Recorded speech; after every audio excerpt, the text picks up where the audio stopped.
Greetings, everyone, and welcome to the Midweek War. We're here to talk Impact Wrestling. Feliz de Cinco de Mayo por todos mis amigos. Lucha, lucha, lucha, lucha, lucha, lucha. Sorg does not know Spanish, but he is here to have America's favorite game, Two Truths and a Lie. America! Yes. All right, Sorg. Before we start, my word for Impact this week is boring. Because it was boring. It just didn't work for you? Nope. Not even a little bit. Not even like there was one or two segments that were fun. That's basically it. All right, so Sorg, there might be a slight theme to this week's Two Truths and a Lie. I want to see if you can figure it out, okay? Okay? Okay. Are you ready? I'm ready. Okay. Fact the first. Sydal and Eddie Edwards had a really good match. Fact the second. TNA had 5 post-credits cutscenes just like Guardians of the Galaxy does. Fact the third, EC3 advertised before the show that he was in a squash match, and spoiler alert, he was in a squash match.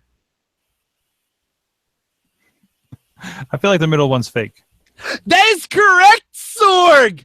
That is correct. However, it is true that there are 5 post-credit scenes for Guardians of the Galaxy Volume 2. Oh, wow. Yeah, 5. That's a lot.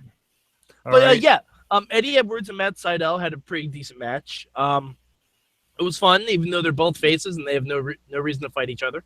How could they not have a good match? Yeah, exactly. They, it's Sydal. He's gonna have a good match with everyone.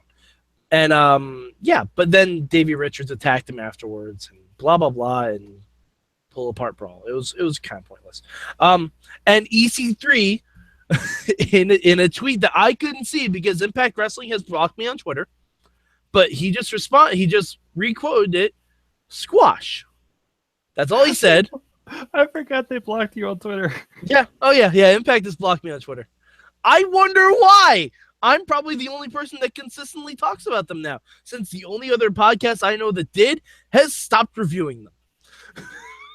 I don't blame them. Wait, are you telling me that we may be the premier source for Impact Wrestling review? We very well might be at this point. We very well might be. Because there was only one other podcast I listened to that regularly talked about Impact, and they don't anymore. They just stopped. I don't blame them at all. But yeah, so EC3 advertised a squash match, and he had a squash match, and he had a good promo afterwards too. All right, so Sorg, are you ready for the next one? I'm ready, sir. All right. Fact the first. LAX says they have to plan a funeral for Decay. Fact the second. TNA had a Global Force title match, not in the main event. And the main event was a shot for the Global Force Championship match. Fact the third, Eli Drake cut a promo as funny as Batista was in Guardians of the Galaxy Volume 2. That's fake. Last one's fake. Yes, that is fake, Sorg! That is fake! Oh, Batista was really good in Guardians of the Galaxy 2, you guys. Very, very funny. Eli Drake, not so much. And I normally like Eli Drake, but they have given him literally nothing to work with. And that's what his promo was about. And I want him to do better. I really do. I like Eli Drake a lot. But yeah, so Sorg, those are 2 things. Let's talk about them. Magnus has been saying that his GFW title is a golden ticket. Everyone, quote unquote, in charge of TNA has said that no, it's not. Yet they're treating it like it is. So Matt Morgan said that, oh, you don't deserve a match for the TNA title. I don't know why we were talking about the TNA title since Magnus is the Global Force champion, but okay.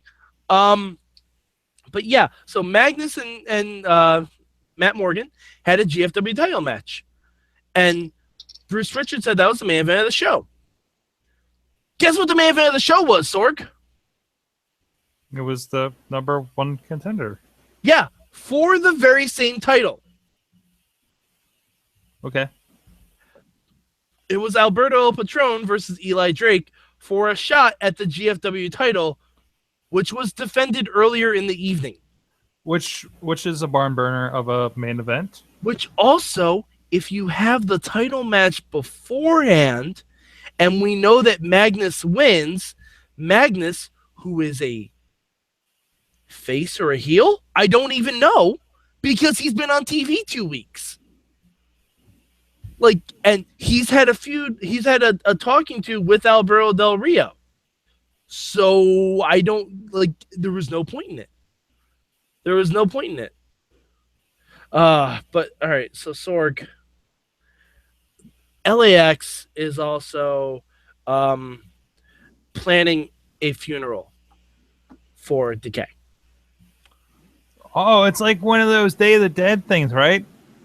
I don't know. It's supposedly next week. But keep in mind, Crazy Steve's already gone from the company. Crazy Steve is already gone. All right. I hope Joseph Park's in attendance. Oh God, I hope so. I would love to see Joseph Park funeral director. Oh yes, this is what I've been doing since. Right. I mean that's where this should go. That's where this should go. It's not going to go there. It took us 2 seconds to come up with that, but you know it is what it is. All right, Sorg, are you ready for the next set of facts? Hit me. Okay. Laurel, fact the first. Laurel, who's amazing, orders Congo Kong around, very akin to Star-Lord ordering around Baby Groot in Guardians of the Galaxy Volume 2. Okay? Okay. Fact the second. Christina Von Eerie has already lost the GFW Women's Championship. Okay. Fact the third. We are going to have a full-on wife battle next week. I'm thinking the first one's fake because Star-Lord does not order around Groot. Sorg, you got it! You got it right, because it's Rocket that orders around Groot, Sorg! Good job! And by the way, Baby Groot is adorable! He's adorable, Sorg! It's amazing! Can you tell I enjoy Guardians more than Impact? I think you enjoyed Guardians more than everything. I don't know. The Heavy Machinery promo was pretty close. That was pretty good. It's pretty close. It's pretty close. I'm not gonna say Otis Dozovich is the new Baby Groot, but he could be close. That's what he reminds me of. Beastman that wrestles here locally talks like Otis. I thought you were talking about Beastman from He-Man. No. But yeah. But Laurel does order around Congo Kong. That part was true and actually really kind of cool. It's interesting. It kind of reminded me of like the King Kong movies because you have a pretty blonde lady in a white dress telling a monster what to do. Right. I think you alluded to that last week, right? Yeah, basically. It's it's fun, and it was a squash match too. Like it was Braun Strowman levels of squash match. Nice. Yeah, it was pretty bad. But yeah, so the other things, Christina Von Eerie, who I want to know more about, I think she might already be done with the company. I think she might already be done. That's a shame. I hope I'm wrong. But she dropped the women's title match in her first defense of it. I really hope, because I don't think last week's match that she had was a defense, or at least they didn't phrase it as such. But I really hope she's not gone. If she is gone, I hope she's getting a call to appear in a certain tournament that will probably take place in a certain summer. That's what I'm hoping for, because that will be awesome. But yeah. So she's already done that. And Sorg, next week we are getting a full-on wife battle. Wife battle, Sorg. Like, you gotta watch the way you say that. No, I don't. No, I don't, because they'll frame it as such next week. We're going to get Angelina Love versus Alicia Edwards, who I've been told is a wrestler. I forget what her indie name was. But yeah, she's a wrestler. So, Sorg, I'm not sure if you could tell, Impact is pretty low for me. It's like 8th. It's like 8th. So, Sorg, where can the good people find you on the internet? Because that's it. There's nothing else. Like, I'm not even going to talk about the Jeremy Borash and Josh Mathews stuff anymore. I'm not even going to talk about it. Okay. Well, sure. Well, then, what are we doing? Oh, sorgatronmedia.com. This is my thing. There we go. You can find me at Mad Mike 4883, where I'm blocked by Impact, so I can't read their tweets, but you can tell me what they say if you want.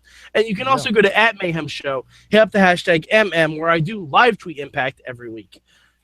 Just to follow up, Alicia Edwards was also known as Mercedes Steele, Lexus, and Alexis Nevaeh. Nevaeh, that's where I know her from. Heaven spelled backwards. Right, but she's not Nevaeh that I don't think she's Nevaeh that I'm familiar with around here. Okay. I think she's another, like she was Alexis Nevaeh or something. So just put that out there. Okay. All right. So for Sorgatron, I'm Mad Mike. We'll catch you next time on the Midweek War.